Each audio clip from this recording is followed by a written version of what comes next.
You walked into that drive-thru for a crispy dinner. You walked out with chicken fried in oil that's been working a lot longer than you think. Here's what they don't put on the menu board. In much of Europe, restaurants are legally forced to dump their frying oil the moment it breaks down. In the US, no federal limit. The same oil can cook your chicken for days, and nobody's checking. Read that again. So I went digging past the ads into the corporate allergen sheets and frying oil disclosures buried on their own websites. 9 of the biggest names in fried chicken. And what I found changed how I look at fast food entirely. Because the crunch is the magic trick. The real story is the fat in the fryer, the one thing nobody checks. 2 pieces of chicken can look identical, taste identical, and be cooked in completely different fats. One stable, trusted for a century. The other reused until it's barely oil anymore. You'd never know from the box. This is about frying fat quality, processing, and what happens to oil after hours under high heat. I'll also hand you 2 tests to run on your own favorite tonight, and stick around. The #1 offender isn't even a restaurant. It's in millions of freezers right now, cooked twice, in the cheapest fat on this list. Bad brand 9, KFC. We open with the most iconic name in the game. KFC, the bucket, the kernel, the 11 herbs and spices. For a lot of you, this is fried chicken. Birthdays, road trips, Sunday dinners. Which is exactly why it stings to start the list here. Let me be fair. Back in 2007, KFC did something genuinely smart. It dropped partially hydrogenated oil to cut trans fats ahead of the regulations. Credit where it's due. But look in the vat now and you'll find a refined canola and soybean blend. The same cheap neutral oil as half this list. Picked for one reason. It's inexpensive and it pours. Not because it's good in a fryer. And here's the part that got me. That blend changes by region and supplier. So the secret recipe you trust isn't even one recipe. Same bucket, different oil, depending on your zip code. So why do we trust it so completely? Habit. It's familiar. It's everywhere. It's been the default since before you were born. But the name you grew up with and the best fat in the fryer are 2 very different things. KFC runs on heritage, not on what's in the oil. And if the most trusted icon in the country fails because nobody ever questions it, wait until you see the brand that built its entire reputation on being fresh and simple and still drops everything into the same cheap blend. Why to skip refined canola and soybean blend the exact oil changes by location and supplier? Runs on nostalgia, not on the fat. Bad brand 8. Raising Cane's. Raising Cane's earned part of its reputation honestly. Fresh, never frozen tenders, a stripped down menu, that cult following. Of everything that failed, this is one of the strongest. If you love it, you're not crazy. So why couldn't it pass? Because the simplicity you love lives on the menu board, not in the fryer. The tenders, the fries, even the Texas toast. All of it goes through the same refined soybean and canola blend. Fresh and simple makes you assume clean. That assumption is exactly the trap. Stack it against the 3 winners on fat quality, processing, and transparency, and it falls one step short on every single one. Close, but close doesn't pass. Cane's at least keeps it honest and minimal. It wraps that same cheap oil in a warm story about scratch-made Southern tradition, and most people fall for it completely. Why to skip refined soybean and canola blend on everything fresh and simple menu? Ordinary frying fat edged out by the winners across the board. Bad brand 7. Bojangles' Southern loyalty runs deep here and I respect it. Biscuits, sweet tea, a real regional identity. People drive past 3 other chains to get it, and the made from scratch story is partly real. But notice where the story stops. It's all about the breading, the biscuits, the heritage, never the fryer. Because the fryer holds the same cheap, refined vegetable oil blend as the rest of the fast food world. The marketing sells you craft. The oil is pure budget, beautiful packaging, ordinary fat. Bojangles hides the oil behind tradition. The next brand hides it behind something even louder, a wall of sauces engineered so never think about the fryer for 1 second. Why to skip refined vegetable oil blend in the fryer's scratch-made branding? Outruns the actual fat. Story stops right where the oil starts.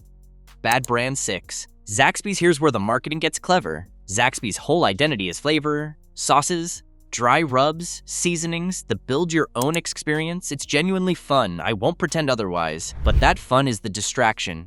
While you're deciding which sauce to drown it in, the chicken is frying in a standard refined seed oil blend. Same as the rest. You're thinking about taste. You're never thinking about the oil. That's not an accident. It's the whole playbook. The louder the seasoning, the quieter the fat. All eyes on the sauce, none on the fryer. Zaxby's buries the oil under flavor. But the next brand has a problem flavor can't cover up. It fries so much, so constantly, that the oil itself becomes the crime. Why? To skip standard refined seed oil blend. Flavor-first marketing pulls your eye off the fat. The sauce is loud so the oil can stay quiet. Bad brand 5. Wingstop exploded for a reason. Wings, flavor variety, that game day energy. The branding is excellent, but the audit doesn't care about the menu, it cares about the VAT. Wingstop fries in refined soybean oil, and the killer here is volume. Here's what nobody tells you about reused oil. Every hour it cooks, it degrades, it gets darker, thicker. It starts to taste bitter and smell off. And tired oil doesn't crisp your food, it soaks into it. The longer that vat runs, the more of those breakdown compounds ride straight into the breading instead of staying behind. A home cook fries once and tosses it. A high-volume wing shop runs the same oil through cycle after cycle, same vat all day. The fat itself isn't unusual. It's the relentless reuse that turns it into something you don't want in your dinner. But here's the question that started bothering me halfway down this list. Why do all of these brands end up frying in basically the same cheap oil? That's not a coincidence. That was a decision. And it's one of the quietest heists in the history of American food. Why to skip refined soybean oil, used at brutal volume, reused until it's dark, bitter, and soaking in the reuse, not the recipe, is the real crime industry expose. The quiet heist that changed every fryer in America. Pause the countdown. Because there's a reason all 9 of these brands landed in the same place, and the industry would rather you never connect the dots. It wasn't always like this. Go back 50, 60 years, and American fried food, chicken, fries, all of it, was cooked in stable traditional fats, beef tallow most of all. It was the default. It's why fast food used to taste the way your grandparents swear it tasted. Then the industry pulled off a swap most customers never even noticed. Follow the money. Refined seed oils like soybean and canola are dramatically cheaper at scale. When you're frying millions of pieces a week, shaving pennies per gallon turns into a fortune by Friday. So the accountants did the math. Tallow was expensive, seed oil was cheap. But cheap oil has an image problem, so it got a makeover. As fear of saturated fat swept the country, a wave of marketing recast the traditional fats as the villain, and quietly positioned cheap vegetable oil as the heart-healthy hero riding in to save you. Tallow got demonized, the budget alternative got a halo, and the chains saved a fortune doing the thing they already wanted to do. Now, I'll be straight with you, because I won't twist history. Some of this was real. Cutting out trans fats later on was a genuine health win. This wasn't one cartoon villain in a boardroom. But make no mistake about what drove the bus. Cost did. Health was the marketing. The oil changed. The marketing didn't. You kept tasting chicken. They started counting pennies. And the whole conversation drifted away from what's in the fryer and onto crunch, spice, and sauce, right where it's been parked ever since. So when you pay for fast food chicken today, part of that money isn't buying better oil. It's buying the ad campaign that taught you not to ask about it. And look at what you just watched. KFC, Cane's, Bojangles, some of the most beloved names in the country. And not one of them could beat a quiet competitor on the only thing that matters, the fat. Reputation is loud, results are quiet, and it gets worse from here. Because the brands that took this cost-cutting to the absolute limit aren't even the famous restaurants. They're waiting in the freezer aisle. But first, one more chain that piles a second insult right on top of the cheap oil. Bad brand 4, Church's Texas Chicken Churches, is built on value. Big portions, low prices, a no-frills classic. A lot of you swear by it for exactly that, and that loyalty is fair. So why does it fail? 2 strikes stacked together. Strike 1. It fries in a standard refined vegetable oil blend, the same cheap category as everyone above. Strike 2. And this is the bigger one. It's one of the least transparent names on this whole list. Try to find a clear, plain answer about what's actually in the fryer. Go on, you'll be digging. And that's the tell. A brand that's proud of its fat tells you up front. A brand that goes quiet is hoping you won't ask. Cheap oil is bad enough. Cheap oil they won't talk about? Worse. Church's at least hands you a hot restaurant meal. The next 3 don't even do that, because now we leave the fryer line entirely and step into the freezer aisle, where the chicken gets cooked twice before you ever touch it. Why to skip standard refined vegetable oil blend won't give you a clear answer on the fryer cheap oil plus 2 strikes. Bad brand 3, Banquet frozen fried chicken. Now we're off the restaurant menu completely.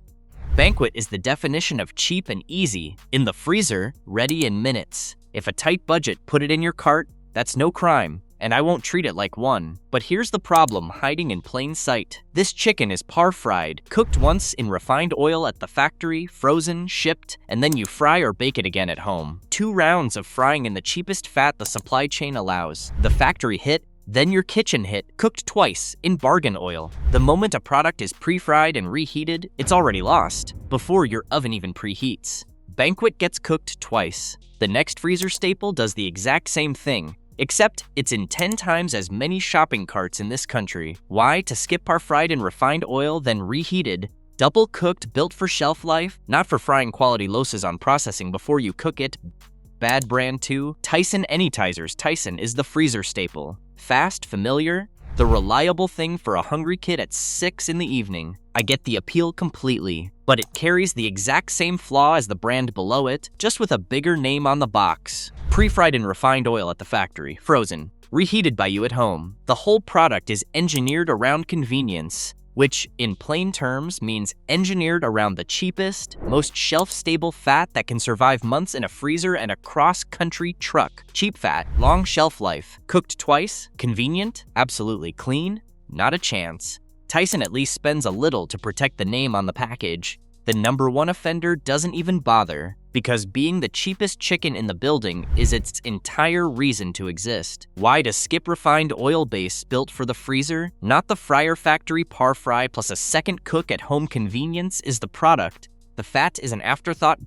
Battery brand 1. Great value frozen fried chicken, and here it is. The #1 worst offender on the entire list. Walmart's house brand. Let me be fair, when money's tight and you've got mouths to feed fast, cheap and convenient is a real valid reason to buy something. I won't pretend otherwise, but this is every problem in this video stacked into one box. The most budget grade, refined oil the supply chain allows, because the whole point of the product is to hit the lowest possible price, and the oil is the first place you cut.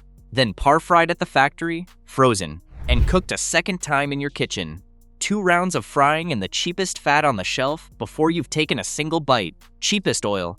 Cooked twice, 0 transparency. Every measure this video cares about. The fat, its stability, the honesty, the processing bottoms out right here. If you remember one brand to leave on the shelf, make it this one. Why to skip budget grade refined oil? Chosen purely for price, par-fried at the factory, then reheated, cooked twice rock bottom on every single measure. Home test 1, the paper towel. Challenge before the winners? Here's where you get to play investigator tonight. On your own favorite spot. I call it the paper towel challenge, and it takes 60 seconds. Grab a fresh piece from whatever chicken joint you defend to the death. Set it on a plain white paper towel. Wait a minute, lift it off. Now look at the mark. A clean, stable fryers leaves a light, modest print. A tired, broken down oil leaves a heavy, dark, greasy stain that bleeds across the paper because that exhausted oil soaked in instead of crisping up. Here's the dare. If your go-to brand is as clean as it claims, it'll pass this without breaking a sweat. If it's not, the proof shows up on your counter in about a minute flat. One fair warning, so I never mislead you, this isn't a lab test. Some heavier coatings naturally mark more, and a little grease is normal on anything fried. So treat the towel as one clue, not a verdict, and pair it with the next test, which is the real truth teller. Home test 2, the overnight cold fry test. This is the one that doesn't lie, because it shows you what the oil does once the heat and the hype are gone. Tonight, drop 1 leftover piece in the fridge overnight. Tomorrow morning, before you reheat anything, just look at it. Stable, fat firms up clean. The coating holds, it looks like food. Cheap, broken down oil does the opposite. It weeps, separates, and turns into a greasy, congealed film soaking through the breading. It looks exactly like what it is. The fridge tells on the fryer. So here's your challenge. Run it on 2 brands at once. Your favorite and one you suspect. Put them side by side tomorrow morning. You'll see the difference the marketing spent millions to hide, sitting right there on your own plate. Try it, then tell me in the comments which brand cracked. I read them. It costs you nothing, and it's more honest than anything ever printed on a box. Good brands, the 3 that pass now, the 3 that actually earned the top. Not because of fame, not because of ad budget, because the fat in the fryer genuinely backs them up. Good brand 3, Five Guys' first passing brand, and I'll be up front. It's known for burgers and fries, not fried chicken, but it earns its place by setting the exact standard the chicken world should be chasing. Five Guys fries in 100% peanut oil, and they don't whisper it. They stack boxes of it in the dining room and print it on the website. Peanut oil holds up to high heat far better than the cheap blends on the entire fail list, so the food comes out crisp and clean instead of greasy and tired. But the real lesson is the honesty. You should never have to play detective to find out what's in the fryer. They just tell you, out loud. A stable fat plus radical transparency, that's the combination every brand above kept getting wrong. Why, recommended 100% peanut oil, stable, high smoke point, total transparency, boxes on display, the standard the chicken chain should copy. Good brand 2. Popeyes number 2 is the plot twist. The brand most people would bet money fails, quietly cooking in one of the cleanest fats on this entire list. Popeye's own USS allergen and ingredient info lists beef tallow, a tallow and vegetable oil blend in its fryers. That's the traditional fat the rest of the industry ditched to save money. And here's why it matters. Tallow is rock solid under high heat. It holds its structure where cheap seed oil breaks down, so it crisps instead of soaking. It's literally why Popeyes has that shatter crisp crust plain vegetable oil can never fake. I'll be honest, because I won't mislead you. A few sources claim Popeyes moved fully to vegetable oil, so this can vary. Confirm at your local store. But by the company's own disclosure, this is the rare giant still frying in the fat that built American fried chicken in the first place. The one you'd bet against is doing it the old way. Why recommended beef tallow blend per its own allergen info, stable traditional fat that crisps instead of soaking the should have failed? Brand quietly doing it right.